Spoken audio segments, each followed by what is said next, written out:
ನಮಸ್ತೆ ಕರ್ನಾಟಕ 1 ಟಿವಿಗೆ ಸ್ವಾಗತ.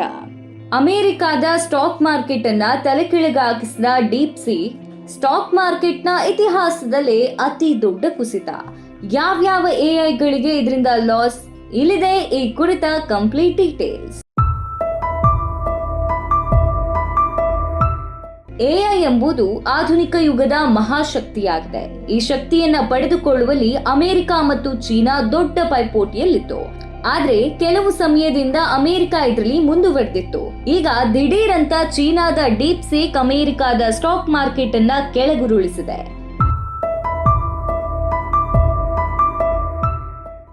ಡೀಪ್ ಸೀಕ್ ನ ಪ್ರಭಾವದಿಂದ ಈಗಾಗಲೇ ಮಾರ್ಕೆಟ್ನಲ್ಲಿ ಎನ್ವಿಡಿಯಾ, ಟೆಸ್ಲಾ, ಮೈಕ್ರೋಸಾಫ್ಟ್, ಮೆಟಾದಂತಹ ಬೃಹತ್ ಕಂಪನಿಗಳು ಅದೆಷ್ಟು ಲಾಸ್ ಅನುಭವಿಸಿದೆ. ಈ ಕಂಪನಿಗಳು ಯಾವ್ಯಾವ ರೀತಿ ಕೆಲಸ ಮಾಡುತ್ತೆ ಮತ್ತು ಯಾವ ಮಟ್ಟದಲ್ಲಿ ಲಾಸ್ ಅನುಭವಿಸಿದೆ ನೋಡೋಣ ಬನ್ನಿ.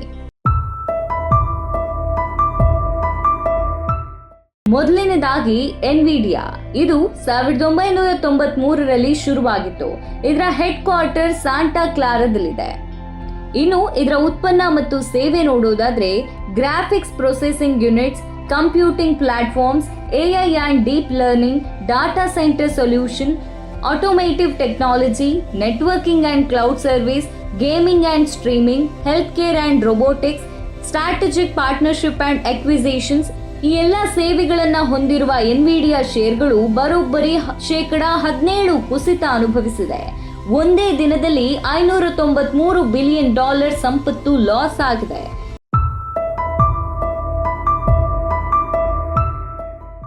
ಇನ್ನು ಎರಡನೆಯದಾಗಿ ಟೆಸ್ಲಾ. ಎಲಾನ್ ಮಸ್ಕ್ ಟೆಸ್ಲಾದ ಸ್ಥಾಪಕ ಎಂದು ಕರೆಯಲ್ಪಟ್ಟರು ಕೂಡ ಅವರು ಸಂಸ್ಥೆ ಸ್ಥಾಪನೆಯ ಸ್ವಲ್ಪ ಸಮಯದ ನಂತರ ಸೇರಿದವರು.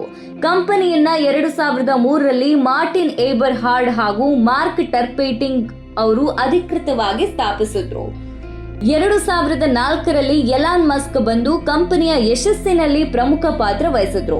ಈ ಕಂಪನಿಯ ಸೇವೆ ಮತ್ತು ಉತ್ಪನ್ನ ನೋಡೋದಾದ್ರೆ electric vehicles, energy storage solution, solar energy products, auto pilot and full self driving, super charger network, Tesla insurance, Tesla energy ecosystem. ಇದು ಕೂಡ 6% ಲಾಸ್ ಅನ್ನ ಡೀಪ್ ಸೀಕ್ ನಿಂದ ಅನುಭವಿಸಿದೆ. ಇನ್ನು ಮೈಕ್ರೋಸಾಫ್ಟ್. ಇದು 1975ರಲ್ಲಿ ಆರಂಭ ಆಗಿದೆ. ಇದರ ಪ್ರಸ್ತುತ ಸಿಇಒ ಆಗಿ ಸತ್ಯ ನಡೆಲ್ಲ ಕಾರ್ಯನಿರ್ವಹಿಸ್ತಾ ಇದ್ದಾರೆ.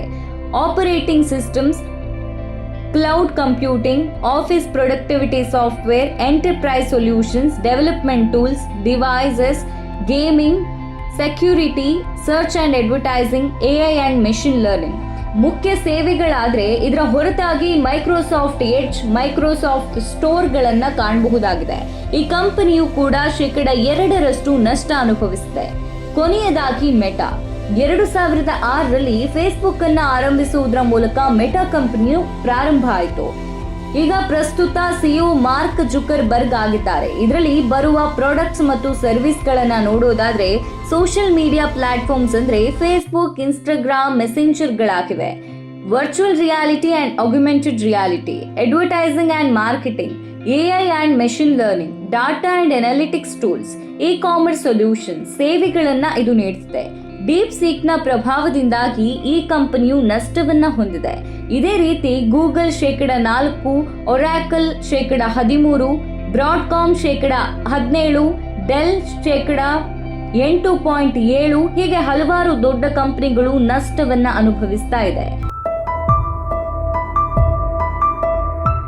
ಹೀಗೆ ಒಂದೇ ಬಾರಿ ಡೀಪ್ ಸೀಕ್ ಈ ರೀತಿಯ ಬೆಳವಣಿಗೆ ಪಡೆಯಲು ಏನು ಕಾರಣ ತಿಳಿಯಲೇಬೇಕು. ಸಾಮಾನ್ಯವಾಗಿ ಎಐ ಮಾಡೆಲ್ ಡೆವಲಪ್ ಮಾಡಬೇಕು ಅಂದ್ರೆ ಅದೆಷ್ಟೋ ಕೋಟಿ ವೆಚ್ಚ ಮಾಡಬೇಕಿತ್ತು. ಆದ್ರೆ ಡೀಪ್ ಸೀಕ್ ಹುಟ್ಟು ಹಾಕಿದ ಲಿಯಾಂಗ್ ವೆನ್ಫೆಂಗ್ ತನ್ನ ಮೊದಲ ಎಐ ಮಾಡೆಲ್ ನ್ಯೂ ರಿಲೀಸ್ ಮಾಡಿದ್ರು. ಇದನ್ನ ಅಭಿವೃದ್ಧಿಪಡಿಸಿದ ರೀತಿ ಎಲ್ಲರಿಗೂ ಅಚ್ಚರಿ ಉಂಟು ಮಾಡುತ್ತದೆ. ಅದೇನಂದ್ರೆ ಕೇವಲ $5.5 ಮಿಲಿಯನ್ ಬಳಸಿ ಈ ಚೀನಾದ ಕಂಪನಿಯು ಡೀಪ್ ಸೀಕ್ ಅನ್ನ ಸೃಷ್ಟಿಸಿದೆ. ಅಮೆರಿಕಾದ ಕಂಪನಿಗಳು ಖರ್ಚು ಮಾಡ್ತಾ ಇರುವ ಹಣದ ಕೇವಲ 1% ಹಣವನ್ನ ಬಳಸಿ ಡೀಪ್ ಸೀಕ್ ಅನ್ನ ಸೃಷ್ಟಿ ಮಾಡಲಾಗಿದೆ. ಡೀಪ್ ಸೀಕ್ ಎನ್ವಿಡಿಯಾದ H800 ಎಂಬ ಯಾರಿಗೂ ಬೇಡವಾದ ಚಿಪ್ ಬಳಸಿಕೊಂಡು ಯಶಸ್ವಿಯಾಗಿ ಪವರ್ಫುಲ್ ಎಐ ನಿರ್ಮಾಣ ಮಾಡಿದೆ. ಇದು ಉಳಿದ ಎಲ್ಲ ಎಐಗಿಂತ ಹೆಚ್ಚಿನ ಸ್ಕೋರ್ ಮಾಡಿದೆ. ಜಗತ್ತಿನ ಅತ್ಯಧಿಕ ಶಕ್ತಿಶಾಲಿ ಎಐ ಅಂತ ಅನ್ಸ್ಕೊಂಡಿದೆ. ಇದೆಲ್ಲ ಸಾಲದು ಅಂತ ಈ ಡೀಪ್ ಸೀಕ್ ಓಪನ್ ಸೋರ್ಸ್ ಆಗಿ, ಅಂದ್ರೆ ಯಾವುದೇ ಸಾಫ್ಟ್ವೇರ್ ಡೆವಲಪರ್ ಇದರ ಕೋಡಿಂಗ್ ಗಳನ್ನ ನೋಡಬಹುದು. ಎಐ ಅನ್ನ ಡೆವಲಪ್ಮೆಂಟ್ಗೋಸ್ಕರ ಡೀಪ್ ಸೀಕ್ ನ ಕೋಡ್ ಬಳಸಬಹುದು, ಅಲ್ಲದೆ ಇದು ಉಚಿತವಾಗಿ ಸಿಗುತ್ತೆ. ಹೀಗಾಗಿ ಎಐ ಬಳಕೆದಾರರು ಮುಗಿಬಿದ್ದು ಇದನ್ನ ಡೌನ್ಲೋಡ್ ಮಾಡ್ತಾ ಇದ್ದಾರೆ.